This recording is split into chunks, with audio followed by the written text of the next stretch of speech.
जय Shri Krishna friends, welcome to Harimukund. आइए आज श्रीमद् भागवत पुराण के 7वें स्कंद का दूसरा अध्याय शुरू करते हैं। इसमें हिरण्याक्ष का वध होने पर हिरण्यकश्यप का अपनी माता और कुटुंबियों को समझाना, इसकी कथा बताई गई है।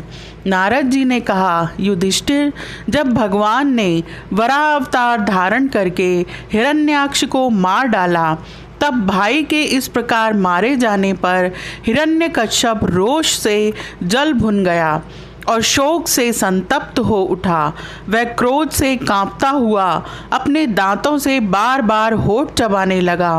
क्रोध से दहकती हुई आँखों की आग के धुएं से धूमिल हुए आकाश की ओर देखता हुआ वह कहने लगा।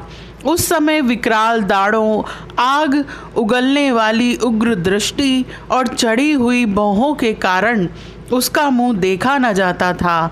भरी सभा में त्रिशूल उठाकर उसने द्विमूर्धा, त्रयक्ष, शंबर, शतबाहु, हयग्रीव, नमूची, पाक, इलवल, विप्रचित्ती, पुलोमा और शकुन आदि को संबोधन करके कहा, दैत्यों और दानवों, तुम सब लोग मेरी बात सुनो और उसके बाद जैसे मैं कहता हूँ वैसे करो।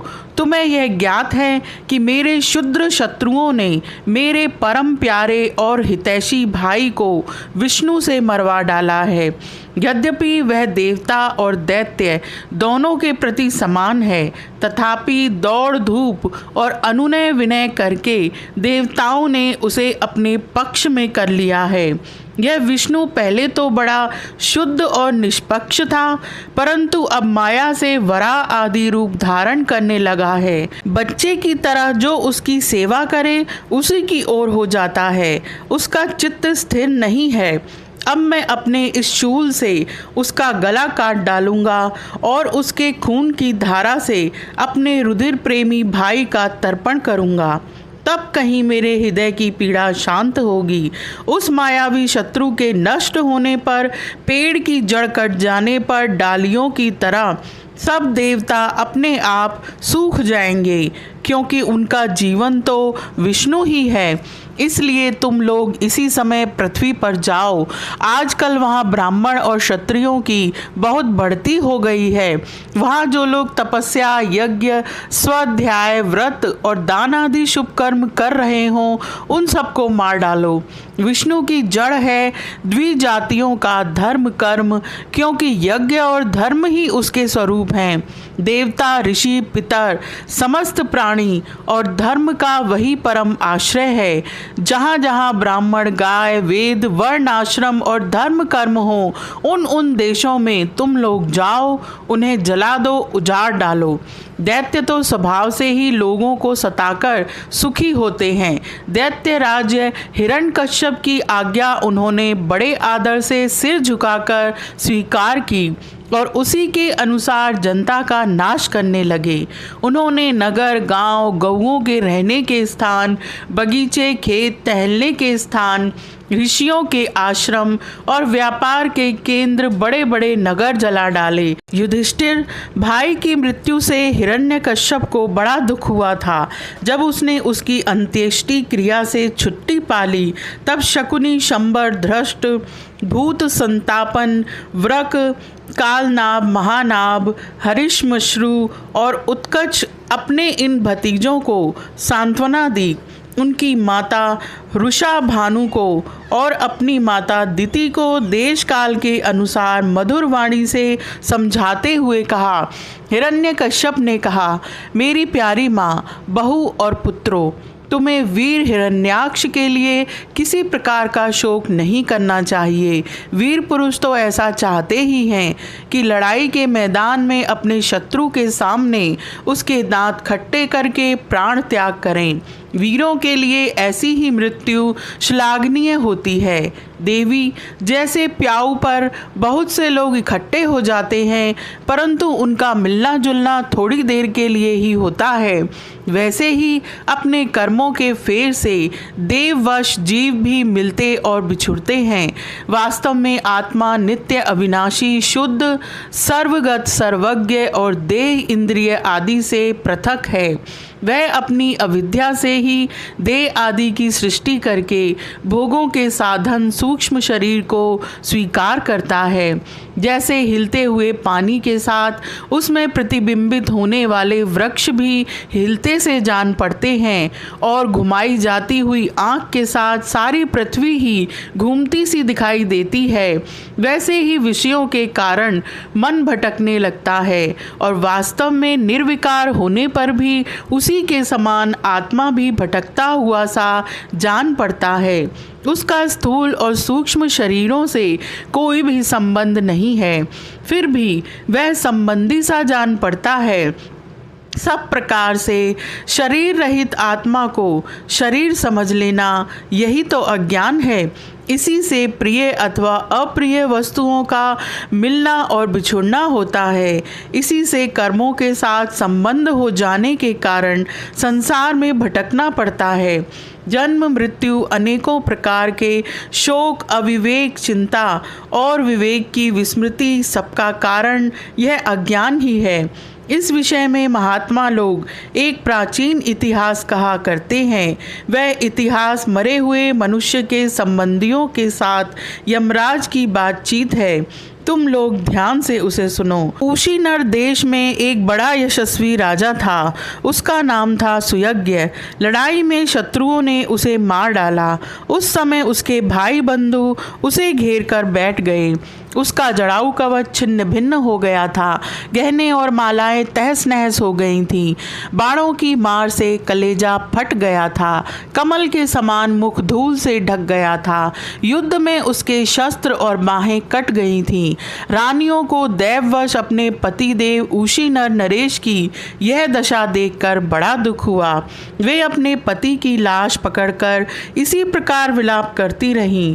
उस मुर्दे को वहां से दाह के लिए जाने देने की उनकी इच्छा नहीं होती थी। इतने में ही सूर्यास्त हो गया। उस समय उशीनर राजा के संबंधियों ने जो विलाप किया था उसे सुनकर वहां स्वयं यमराज बालक के वेश में आए और उन्होंने उन लोगों से कहा। यमराज बोले, बड़े आश्चर्य की बात है, ये लोग तो मुझसे सयाने हैं, बराबर लोगों का मरना जीना देखते हैं, फिर भी इतने मूढ़ हो रहे हैं। अरे, यह मनुष्य जहाँ से आया था वहीं चला गया। इन लोगों को भी एक न एक दिन वहीं जाना है। फिर झूठ मूठ ये लोग इतना शोक क्यों करते हैं? हम तो तुमसे लाख गुने अच्छे हैं, परम धन्य हैं, क्योंकि हमारे माँ बाप ने हमें छोड़ दिया है। हमारे शरीर में पर्याप्त बल भी नहीं है, फिर भी हमें कोई चिंता नहीं है। भेड़िए आदि हिंसक जंतु हमारा बाल भी बांका नहीं कर पाते। जिसने गर्भ में रक्षा की थी वही इस जीवन में भी हमारी रक्षा करता रहता है।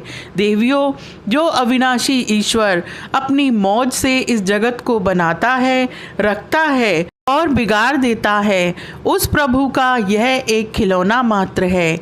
वह इस चराचर जगत को दंड या पुरस्कार देने में समर्थ है। भाग्य अनुकूल हो तो रास्ते में गिरी हुई वस्तु भी ज्यों की त्यों पड़ी रहती है, परंतु भाग्य के प्रतिकूल होने पर घर के भीतर तिजोरी में रखी हुई वस्तु भी खो जाती है। जीव बिना किसी सहारे के दैव की दया दृष्टि से जंगल में भी बहुत दिनों तक जीवित रहता है, परंतु दैव के विपरीत होने पर घर में सुरक्षित रहने पर भी मर जाता है। रानियों, सभी प्राणियों की मृत्यु अपने पूर्व जन्मों की कर्म वासना के अनुसार समय पर होती है और उसी के अनुसार उनका जन्म भी होता है, परंतु आत्मा शरीर से अत्यंत भिन्न है, इसलिए वह उसमें रहने पर भी उसके जन्म मृत्यु आदि धर्मों से अछूता ही रहता है।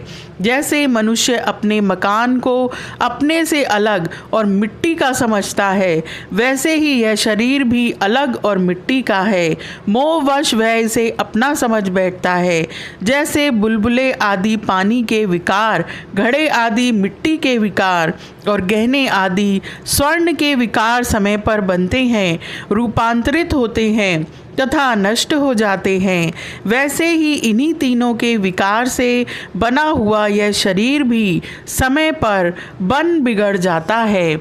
जैसे काठ में रहने वाली व्यापक अग्नि स्पष्ट ही उससे अलग है, जैसे देह में रहने पर भी वायु का उससे कोई संबंध नहीं है, जैसे आकाश सब जगह एक सा रहने पर भी किसी के दोष गुण से लिप्त नहीं होता, वैसे ही समस्त देह इंद्रियों में रहने वाला और उनका आश्रय आत्मा भी उनसे अलग और निर्लिप्त है। मूर्खो, जिसके लिए तुम सब शोक कर रहे हो वह सुयज्ञ नाम का शरीर तो तुम्हारे सामने पड़ा है। तुम लोग इसी को देखते थे। इसमें जो सुनने वाला और बोलने वाला था वह तो कभी किसी को नहीं दिखाई पड़ता था, फिर आज भी नहीं दिखाई दे रहा है, तो शोक क्यों? तुम्हारी ये मान्यता कि प्राण ही बोलने या सुनने वाला था सो निकल गया, मूर्खतापूर्ण है, क्योंकि सुषुप्ति के समय प्राण तो रहता है पर न वह बोलता है न सुनता है। शरीर में सब इंद्रियों की चेष्टा का हेतुभूत जो महाप्राण है वह प्रधान होने पर भी बोलने या सुनने वाला नहीं है, क्योंकि वह जड़ है। देह और इंद्रियों के द्वारा सब पदार्थों का दृष्ट जो आत्मा है वह शरीर और प्राण दोनों से पृथक है।